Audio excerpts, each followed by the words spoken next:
Hey guys, how's it going? This is Mike from M&R Automotive. Today I'm going to teach you how to extend wiring from your reverse light kits all the way to the front of the vehicle where you guys have a factory auxiliary switches. Today we happen to do it on a 2024 Ford F150 Raptor. All you need is just some extra wire and a couple of crimp connectors. So follow along. What we're going to do, we're going to start from the front of the truck and we're going to route our wire through the fender. So I noticed that there's an opening here, and if you fish it down the fender, there's an opening here that you can actually use needle nose pliers or your fingers to get the wire out here. Then we're going to follow the frame rail all the way to the back of the truck and connect to our light.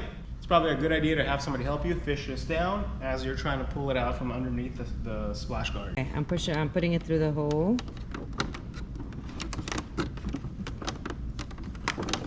Okay, let me know when you see it. Okay, feel it.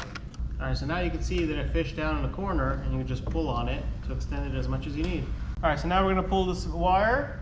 We're going to use some zip ties to run it across the frame of the vehicle all the way to the back where the tire carrier is, because that's where the connection is to both power sources. So I decided to extend all the wiring towards the rear. I don't know exactly how much wire I need.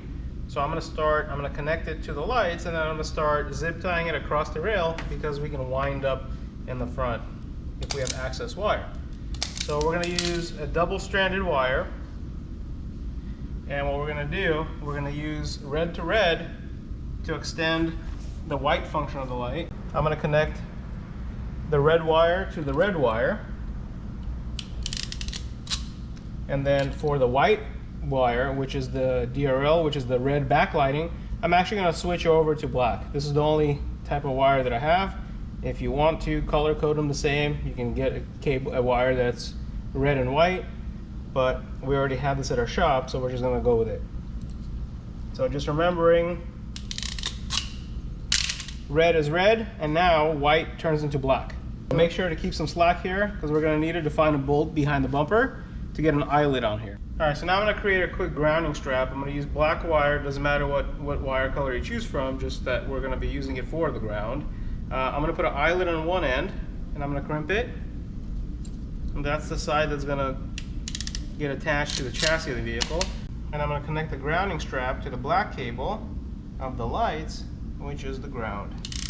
So once again, to summarize, on the light side we have red wire that's going to continue being red. We have the white wire that's going to actually turn into black towards the front of the vehicle, and we have a black wire that's a grounding strap with an eyelid. Then we're going to use a bolt underneath the bumper to ground both of these lights. Alright, so I'm going to use one of these bolts on top, and it's a Torx bolt as well, to serve as our ground. So I'm going to remove the bolt, slide the eyelid through it. So I'm going to thread the bolt through the eyelid. I'm going to reinsert the clip that we just removed.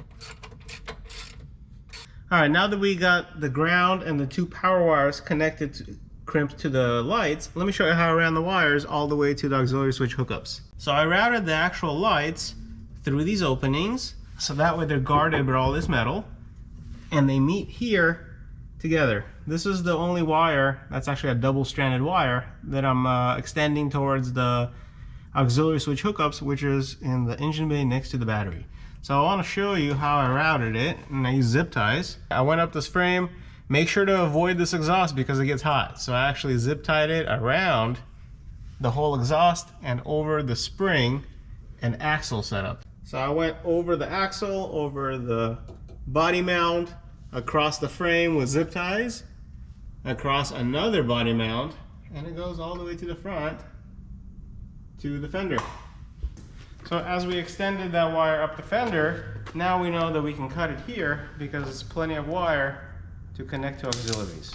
Let's go ahead and take all this access wire out of the way and connect these two power sources to our auxiliary wire. Your Raptor has a total of 6 auxiliary switches, but switch number 1 is used to turn on the factory off-road fog light kits. So we only have switch number 2 to 6 to work with.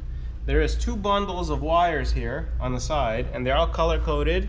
One bundle is wrapped in white tape and one bundle is wrapped with red. The one we're going to want to use are the ones with a red tape on them. So those are going to be the live connected controlled by the switches. So let me go over the color code. So AUX 1, that's going to be taken by the factory fog light kit, so you're not going to be able to connect to AUX 1. Auxiliary 2, that's going to be the green wire with the brown stripe. Auxiliary 3, that's going to be the yellow wire. Auxiliary 4 is the brown wire. Auxiliary 5 is blue with orange stripe. And auxiliary 6 is going to be yellow with orange stripe. And also what you want to note is that every wire has a different amp rating. So you want to make sure to put the accessories that take up more amps, probably on 2 and 3, maybe 4. And the weaker ones, like the DRL function, you want to put them on a 5 amp fuse. So that's going to be 5 and 6. So after looking at the auxiliary switch wiring, we're going to connect our lighting to switch 5 and 6. The white light with the blue and orange wire, and the black wire, which is now our white wire from the lights, which is the DRL function, we're going to put that on the yellow and orange. So let me go ahead and find the blue wire with the orange, and we're going to crimp. Okay. And the black wire, we're going to connect that to the yellow and orange.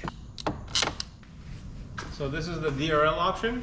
So for this truck, we went with red backlighting. These are also available in amber backlighting as well. And let me show you guys how the reverse looks like. And man, these things are bright. One thing I do want to mention is that they're not connected to your reverse lights. So when you put the truck in reverse, you're going to have the reverse lights. And then to turn these on, we ran them through an auxiliary switch. So you would have to turn on the switch for them to turn on.